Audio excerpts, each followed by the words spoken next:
Hi friends, ನೀವು ನೋಡ್ತಾ ಇದ್ದೀರಾ all in one YouTube channel.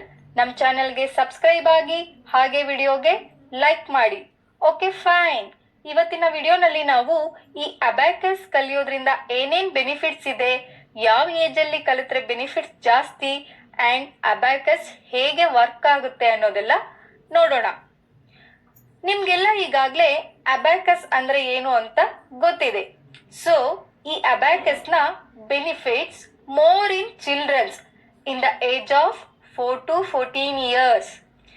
ಈ ಏಜ್ ಅಲ್ಲಿ ಅಬ್ಯಾಕಸ್ ಸ್ಟಾರ್ಟ್ ಮಾಡಿದ್ರೆ ಬೆನಿಫಿಟ್ಸ್ ಜಾಸ್ತಿ. ಯಾಕೆ ಓನ್ಲಿ 4 to 14 years? ಯಾಕೆ ಅಂದ್ರೆ ಈ ಏಜ್ ಅಲ್ಲಿನೇ ಹ್ಯೂಮನ್ ಬ್ರೈನ್ ಡೆವಲಪ್ ಆಗೋದು. ನೀವು ಅಬ್ಸರ್ವ್ ಮಾಡಿರ್ಬೋದು, ಮಕ್ಕಳು 4 to 7 years ಆಫ್ ಏಜ್ ಅಲ್ಲಿ ತುಂಬಾನೇ ಕ್ವೆಶನ್ಸ್ ಕೇಳ್ತಾರೆ, ತುಂಬಾ ಕ್ಯೂರಿಯಸ್ ಆಗಿರ್ತಾರೆ. ಅದೇನು, ಇದೇನು, ಅದ್ ಹೇಗೆ, ಇದು ಹೇಗೆ ಅಂತ. So this is the age of brain developing. Human brain for example ಹೀಗಿದೆ ಅಂದ್ರೆ, human brain is divided into 2 parts, left hemisphere and right hemisphere. Left brain is responsible for logics. So left side of brain ನ logical brain ಅಂತಾನೂ ಹೇಳ್ತಾರೆ. ನಮ್ಮ daily activities ಆಗೋದಿಲ್ಲ left brain ಇಂದ. For example reading, writing, identification of numbers, calculations etcetera. ಇದರಿಂದ left side of brain work ಆಗುತ್ತೆ. Now right brain is responsible for creativity. So right brain ನ creative brain ಅಂತಾನೂ ಹೇಳ್ತಾರೆ. For example identification of colours, concentration, imagination, photographic memory etcetera. ಇದೆಲ್ಲ right side of brain ನ active ಮಾಡುತ್ತೆ. ನಾವ್ ಯಾರು ಕೂಡ 100% ಆಫ್ ಬ್ರೈನ್ ನ ಯೂಸ್ ಮಾಡೋಲ್ಲ. ಅದರಲ್ಲೂ ಈ ರೈಟ್ ಸೈಡ್ ಆಫ್ ಬ್ರೈನ್ ನ ನೆಗ್ಲೆಕ್ಟೇ ಮಾಡಿರ್ತೀವಿ ಅಂಡ್ ಯೂಸ್ ಮಾಡೋದು ವೆರಿ ರೇರ್. ಈ ರೈಟ್ ಸೈಡ್ ಆಫ್ ಬ್ರೈನ್ ನ ಯೂಸ್ ಮಾಡೋದು ಮ್ಯೂಸಿಷಿಯನ್ಸ್, ಆರ್ಟಿಸ್ಟ್, ಸೈಂಟಿಸ್ಟ್ಗಳು.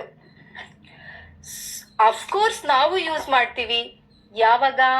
ಸಪೋಸ್ ಯಾರಾದ್ರೂ ಅಡ್ರೆಸ್ ಕೇಳಿದಾಗ ನಾವು ಸ್ಟ್ರೈಟ್ ಹೋಗಿ ಲೆಫ್ಟ್ ಟರ್ನ್ ಆಗಿ ರೈಟ್ ಟರ್ನ್ ಆಗಿ ಅನ್ನೋದೆಲ್ಲ ಇಮ್ಯಾಜಿನೇಷನ್ ಅಲ್ಲಿ, ನಮ್ಮ ಮೈಂಡ್ ಅಲ್ಲಿ ಆ ಅಡ್ರೆಸ್ ನ ಫೋಟೋಗ್ರಫಿ ಇರುತ್ತೆ. ಸೊ ಇದು ರೈಟ್ ಸೈಡ್ ಆಫ್ ಬ್ರೈನ್ ನ ಆಕ್ಟಿವ್ ಮಾಡುತ್ತೆ. ಅಂಡ್ ಈ ಅಬ್ಯಾಕಸ್ ನ ಮೇನ್ ಪರ್ಪಸ್ ಈ ರೈಟ್ ಸೈಡ್ ಆಫ್ ಬ್ರೈನ್ ನ ಡೆವಲಪ್ ಮಾಡೋದು. ಅಬ್ಯಾಕಸ್ ಸ್ಟೂಡೆಂಟ್ಸ್ ಸ್ಟಾರ್ಟಿಂಗ್ ಅಲ್ಲಿ arithmetic problems like addition, subtraction ಇದನ್ನೆಲ್ಲ ಸಾಲ್ವ್ ಮಾಡ್ತಾರೆ ಫಿಸಿಕಲ್ ಆಗಿ by using on instrument use ಮಾಡಿ ಪ್ರಾಕ್ಟೀಸ್ ಮಾಡ್ತಾರೆ. ಇದಾದ ನಂತರ ಅವರು ಅಬ್ಯಾಕಸ್ ನ ವಿಜುವಲೈಸ್ ಮಾಡ್ತಾ ಬೀಡ್ಸ್ ನ ಮೂವ್ ಮಾಡೋದಕ್ಕೆ ಸ್ಟಾರ್ಟ್ ಮಾಡ್ತಾರೆ without an instrument. First with instrument practice, ಆಮೇಲೆ ವಿತೌಟ್ ಇನ್ಸ್ಟ್ರೂಮೆಂಟ್. ನಾವು ವಿತ್ ಇನ್ಸ್ಟ್ರೂಮೆಂಟ್ ಮಾಡೋದು ಲೆಫ್ಟ್ ಸೈಡ್ ಆಫ್ ಬ್ರೈನ್ ಇಂದ, ವಿತೌಟ್ ಇನ್ಸ್ಟ್ರೂಮೆಂಟ್ ಮಾಡೋದು right side of the brain ಇಂದ. So in this way student brain ಅಂದ್ರೆ right side of brain develop ಆಗುತ್ತೆ. ಈ abacus ಕಲಿಯೋದ್ರಿಂದ ಏನೇನ್ ಬೆನಿಫಿಟ್ಸ್ ಇದೆ ಅಂದ್ರೆ, ಕಾನ್ಸಂಟ್ರೇಷನ್ ಹೆಚ್ಚಾಗುತ್ತೆ, ಲಿಸನಿಂಗ್ ಸ್ಕಿಲ್ಸ್ ಇರುತ್ತೆ, ಎಕ್ಸ್ಪ್ರೆಸಿಂಗ್ ಸ್ಕಿಲ್ಸ್ ಬರುತ್ತೆ, creativity and imagination, photographic memory. ನಾವು ಬೀಡ್ಸ್ ಮೂವ್ ಮಾಡೋದನ್ನ ಇಮ್ಯಾಜಿನೇಷನ್ ಮಾಡ್ತೀವಲ್ಲ, ಅದರ ಫೋಟೋಗ್ರಫಿ ನಮ್ಮ ಮೆಮೊರಿನಲ್ಲಿ ಸ್ಟೋರ್ ಆಗಿರುತ್ತೆ. Speed and accuracy, maths wizard and right side of brain development. So ಇದೆಲ್ಲ ಅಬ್ಯಾಕಸ್ ಕಲಿಯೋದ್ರಿಂದ ಮಕ್ಕಳಿಗೆ ಆಗುವಂತಹ ಬೆನಿಫಿಟ್ಸ್. ನಾವಾಗ್ಲಿ ಮಕ್ಕಳಾಗ್ಲಿ ಅಬ್ಯಾಕಸ್ನ ಯಾರು ಕಷ್ಟಪಟ್ಟು ಕಲಿಯೋದಲ್ಲ, ಎಂಜಾಯ್ ಮಾಡ್ಕೊಂಡು ಕಲಿಯೋದು. ಅಬ್ಯಾಕಸ್ ಅಂದ್ರೆ ಲರ್ನ್ ವಿತ್ ಫನ್. ಸೊ ಇದು ಇವತ್ತಿನ ವಿಡಿಯೋ. ನೀವು ಕೂಡ ಎಂಜಾಯ್ ಮಾಡ್ತಾನೆ ಕಲೀರಿ. Thank you for watching.